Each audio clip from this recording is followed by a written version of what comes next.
Hey guys, Paul here, the Impulsive Culinarian, and in this video I want to talk to you about my Pho Chay recipe, or vegetarian Vietnamese pho. Oh. So welcome to part 4, guys, the final edition of my Southeast Asian recipe series. I've had a blast making these recipes, and I hope you've had as much fun watching them as I have had making them. Amazing ingredients, some of them brand new for me, so I've learned a lot, and it's been just so much fun. So we're talking about the Vietnamese national recipe here. This is very important stuff. We're going to do this recipe justice. We're going to do it honor and credit that it's due.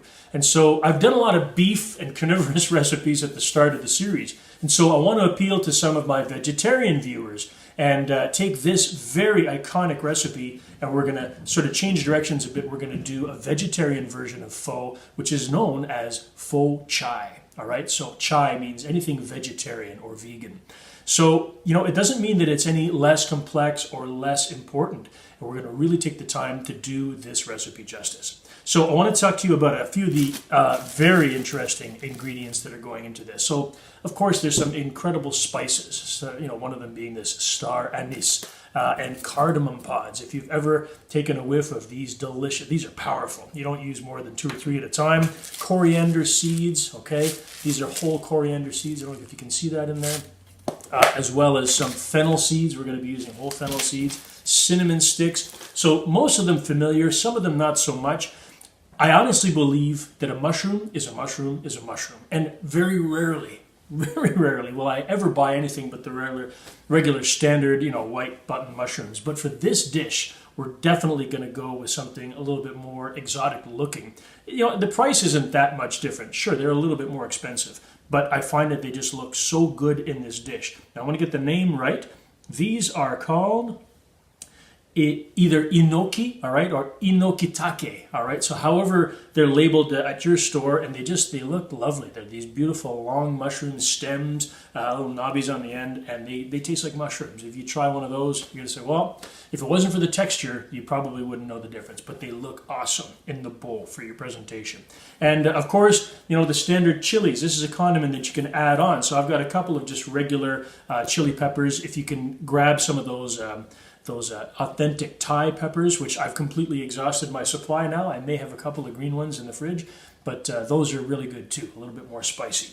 And, typical stuff. We've got some bean sprouts, and of course, it wouldn't be pho without the long, wide rice noodles, all right? If you can find fresh pho noodles, wow, I'm a little bit jealous. I think that's the way to go for sure. Otherwise, those dry white vermicelli noodles will do the trick. All right, so let's talk about all the rest of the ingredients that you're going to need. All right, let's split this out into groups, starting with the broth ingredients. We're going to be making broth from scratch using 4 large parsnips, 2 large russet potatoes, 1 large rutabaga, 3 medium yellow onions, 2 leeks, and 4 liters of water. Next, we're going to move on to the spice ingredients, the spice mixture. 1 large knob of ginger, fresh ginger, 2 tablespoons of coriander seeds, 1 tablespoon of fennel seeds, 4 whole star anise, 4 whole cloves, 3 cardamom pods, that's all you need, trust me, 2 cinnamon sticks. Now, we're going to just mention that the soup ingredients, there's only one. It's 1 pound or half a kilo of dry, flat rice noodles, or vermicelli noodles, depending on what they're called at your local store. So the last grouping we're going to talk about are the condiments. This is after the soup is made, things that you can add in to your pho chay. Bean sprouts, inokitake mushrooms or enoki mushrooms, lime wedges, some fresh coriander that you're going to trim, green onions chopped up, a good helping of sriracha sauce is always delicious, some Thai chilies or whatever chilies that you prefer, all chopped up, and lastly, of course, shallots, thinly sliced. Let's do justice to the Vietnamese national dish. Come on and make some pho chay. So no matter what variety of pho that you're making, guys, after researching this quite a bit, I've learned that it's all about the broth, 100%. Pho noodles, vermicelli noodles, they're a dime a dozen. And literally the condiments that you can put in afterwards, anything that you want, anything goes. So if that broth isn't right on, then you really haven't done pho justice. in that regard, what I want to do is I wanted to make this vegetarian broth in the same way that, in the same idea that is behind the beef broth. It's supposed to be as clear as possible. It's not a dark brown broth, even though it's a beef broth. How do they do that? With lots of care and thought put into how they're making that broth. So the vegetables that I'm going to be using, you'll notice that they're all very light in color. So some yellow onions, some leeks, all right, this rutabaga, even though don't be fooled by the purple skin once that's peeled, it's a very light color. I'm using parsnips rather than carrots to get rid of that orange tinge, and some russet potatoes instead of yellow. So all of these vegetables are going to get roasted or charred or broiled in some way, shape, or form, and we're going to add them into 4 liters of water in a large stock pot. So let's begin roasting. Preheat your oven to 450. All right, so next you want to give your potatoes, your parsnips, and your rutabaga a good rinse, but don't peel them, all right? Leave that skin on. That's flavor. All right, so next we're going to take our rinsed root vegetables. We're going to cut them into equal-sized chunks, around 2 inches or so, and get them into a mixing bowl.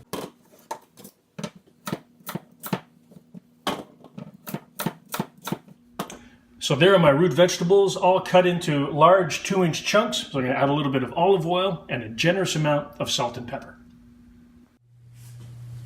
All right, let's season them up.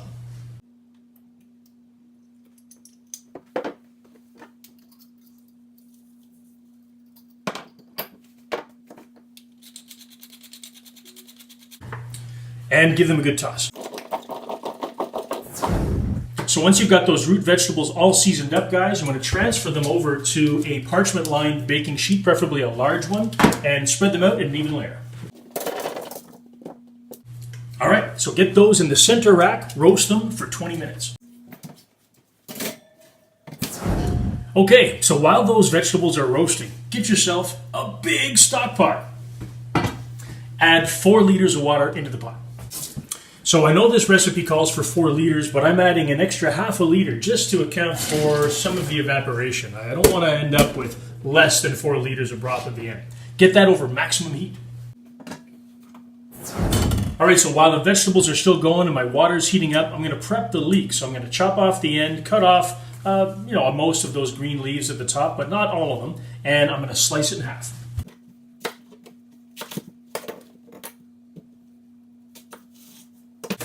So once you've cut your leek in half, guys, you get an opportunity to see how clean they are. So probably a couple of the outer leaves have got some dirt and some residue. So discard those and clean off, rinse off very well the remaining leeks. You should be left with a beautiful, clean center from your leek. Do that for both stocks. Next, we're going to prepare our 3 yellow onions. Do the same thing. Chop them in half, and we're also going to trim off each end so that when we flip it for roasting, it's got something sturdy to stand on.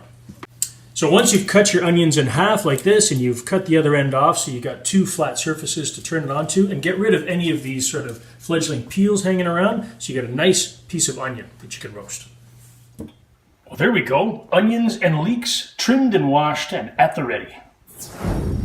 So when your 20 minutes is up and your vegetables have just roasted on that first side, get those vegetables out and flip them around. Ooh. They smell delicious.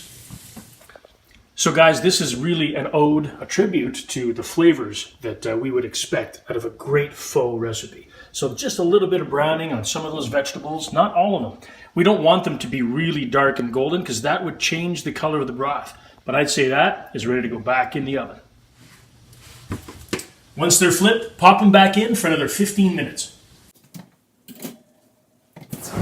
So when you're putting those vegetables in for a second round in the oven, guys, your water has most likely come to a boil. So cover it up with a lid to keep all of that water in there and bring it down to low so that it stays on a gentle boil and simmers until you're ready to add the ingredients. Root vegetables are roasted. Let's get them out. Oh, they smell fantastic.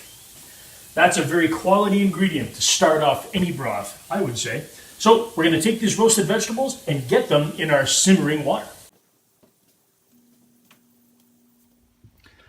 Oh, I'd say that's the way you start off a pretty kick-ass pho broth right there. Roasted parsnips, rutabaga, and potatoes. Let's get that up to medium heat and bring it to a gentle boil. All right, so bring the heat under your stock pot back up to medium. Let's turn off the oven and turn on the broiler. All right, so before starting that stock pot, we prepared the leeks and the onions so that they're ready to broil. And there's one thing that I'm also going to broil, it's the ginger. So there's one thing that I found in my research. If you want to be truly authentic to maximizing the flavor in this Vietnamese classic, you want to broil the ginger as well. So let's take our knob of ginger and cut it in half. Peel on. So there you go. Peel still on. That knob of ginger is got 2 flat pieces now. And we're basically going to take our onions, ginger, and leeks and put them on a foil-lined baking sheet. So next we're going to lightly brush all of these leek, onions, and ginger with a little bit of olive oil. Then lightly season it with a little bit of salt and pepper.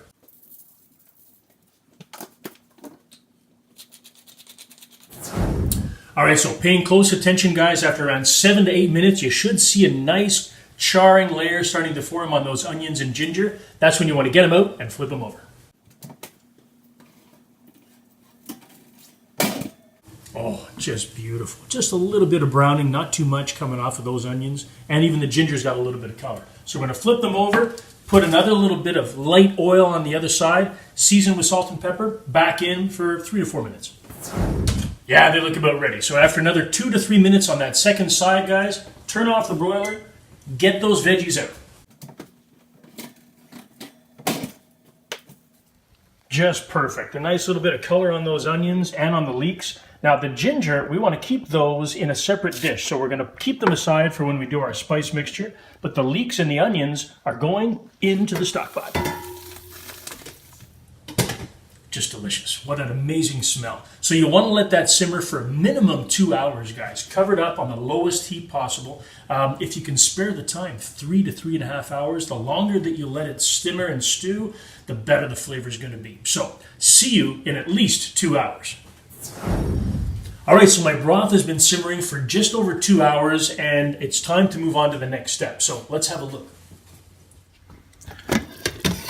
So after 2 hours, guys, this delicious broth, oh, it smells fantastic. And all of these vegetables have done their bit, imparting some incredible flavor. All right, moving along. So I want to show you my setup here, guys. I've got a second stock pot set up, okay? And I'm putting a colander at the top so that I can receive all of the vegetables, which I'm going to discard. And the broth, of course, is just going to go into my new pot. All right, let's carefully take this broth and put it into pot number 2.